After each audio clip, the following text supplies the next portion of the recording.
এখন ধন্যবাদ। এখন আপনাদের সামনে বক্তব্য রাখবেন আমি শহীদ আব্দুল্লাহ বিন জাহিদের আম্মু। আমার ছেলে শহীদ বুনিজুদ্দিনের 24-25 দেশের ছাত্র ছিল। সে জীবিত থাকলে এবার ইন্টার পরীক্ষা দিত, ভর্তি পরীক্ষার জন্য প্রিপারেশন।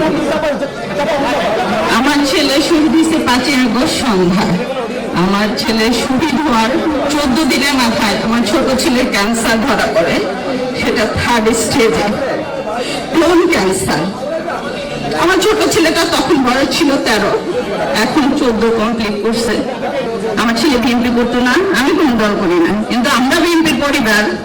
আমার পাশে এমন ভাবে ছিল, আমার সম্পূর্ণ, আমার ছোট ছিল সম্পূর্ণ ট্রিটমেন্টের 80% খরচ তারা দেয়ার করছে। ইভেন আমার কালকে কেন, আমার কখনো চিন্তা করতে হয় নাই আমার কেনটা কিভাবে আসবে, আমার রেডিওটা কিভাবে আসবে। আমরা বিএনপির পরিবারের রোমান ভাই, মিথুন ভাই 1-2 দিন পর পর আমার জিসানের আমার খবর নিয়েছে। আমার এই ছোট ছেলের 2টা সার্জারি হয়েছে, সম্পূর্ণ খরচ আমরা বিএনপির পরিবার বহন করছি।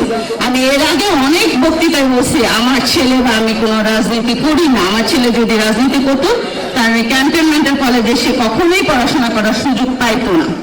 আমি সেকেন্ড কথা বলি, আমার ছেলে মারা যাওয়ার 7 মাস 13 দিনের মাথায় আমার হাজবেন্ড ব্রেন স্ট্রোক করে মারা যায়।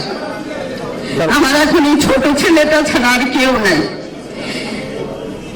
আমরা বিএনপির পরিবারের তারেক রহমান নিজে আমাকে খোঁজে, ওর সার্জারির আগে লন্ডন থাকা অবস্থায় আমার সাথে কথা বলেন। ইভেন উনি বলে আপনার ভাইরা যেমন আপনার পাশে আছে, আমি ইনশাল্লাহ আপনার পাশে থাকি, যেখানেই থাকি। এটা তো কোনো রাজনৈতিক দলের পক্ষ থেকে আমি পাই নাই, আমি মানুষ হিসেবে ওনার কাছে সাহায্য পেয়েছি। আমার মতো সাধারণ মানুষ ওনাকে কোনোভাবেই টেস্ট করতে পারতো না। উনি যদি আমাকে টেস্ট না করতো, আমার পাশে না দাঁড়াইতো, আমার দিন শেষে বলতে হবে আমরা বিএনপির পরিবার কোনো রাজনীতির সাথে, আমার দিক থেকে আমি মনে করি তারা পক্ষপাতিত্ব করে নাই। আমি বিগত 17 মাসে ওনাদের কাছ থেকে যে সাপোর্টটা পাইছি, আমি আমার কৃতজ্ঞতা বোধ থেকে, আমার দায়িত্ব বোধ থেকে, আমার আনুগত্য থেকে আমার স্বীকার করতে হবে আমরা বিএনপির পরিবার ভবিষ্যতেও আমাদের এই শহীদ পরিবারের পাশে ইনশাল্লাহ থাকবে। কিন্তু যারা আমাদের রক্তের বিনিময়ে এখন এই সংসদ চালাচ্ছে ইন্টারিম সরকার, তারা কি আমার পাশে ছিল? আমার ছেলে চিকিৎসার জন্য আমি স্বাস্থ্য উপদেষ্টার কাছে 3 দিন গেছি। আমার এই অসুস্থ ছেলে নিয়ে একদিন সকাল 9টা থেকে 4টা পর্যন্ত গেছি। উনি আমাকে বলছে জিসান ট্রিটমেন্ট পায় না। আমার জিসান যদি ট্রিটমেন্ট না পায় তাহলে উনি কিভাবে সিঙ্গাপুর যায় ট্রিটমেন্ট করে? এই উত্তরটা আপনাদের কাছেই রেখে গেলাম, আপনাদের কাছে আমি রেখে দিলাম। আমার জিসান যদি না পায়, আমার তো এই দুনিয়াতে আর কেউ নেই। আমার বড় ছেলে আমাকে আদর করে ডাকতো আম্মু মা। আমি ওর সাথে রাগ করলে বলে কি আমি তোমাকে একবারে 2টা মা রাখি। আজকে 17 মাস হয়ে গেছে, আমাকে তো কেউ আর আম্মু মা ডাকে না।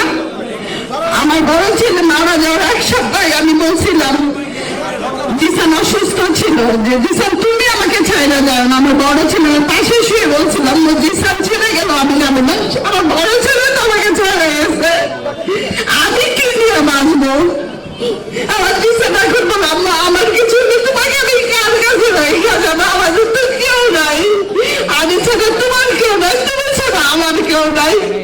আমি এতটুকুই বলতে চাই, আমরা বিএনপির পরিবার যদি আমার পাশে না থাকতো আমি কোনোভাবে আমার ছেলের ট্রিটমেন্টটা করতে পারতাম না। ওই 17 মাসে তো কেউ আমার পাশে দাঁড়ায় না তারা ছাড়া।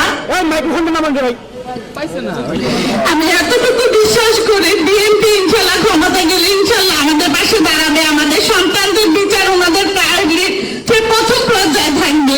এতটুকু তো আসলে ওনাদের কাছে করতে পারি, কারণ ওনারা এই পর্যন্ত যা কাজ করছে এতটুকু ইনশাল্লাহ তারা করবে। আমি শেষ পর্যন্ত তারেক রহমান স্যারকে কৃতজ্ঞতা জানাই, ওনার ফ্যামিলির জন্য দোয়া করি, ওনার মায়ের জন্য দোয়া করি, ইনশাল্লাহ উনি আমাদের পাশে থাকবে, এতটুকু বিশ্বাস করি। আসসালামু আলাইকুম।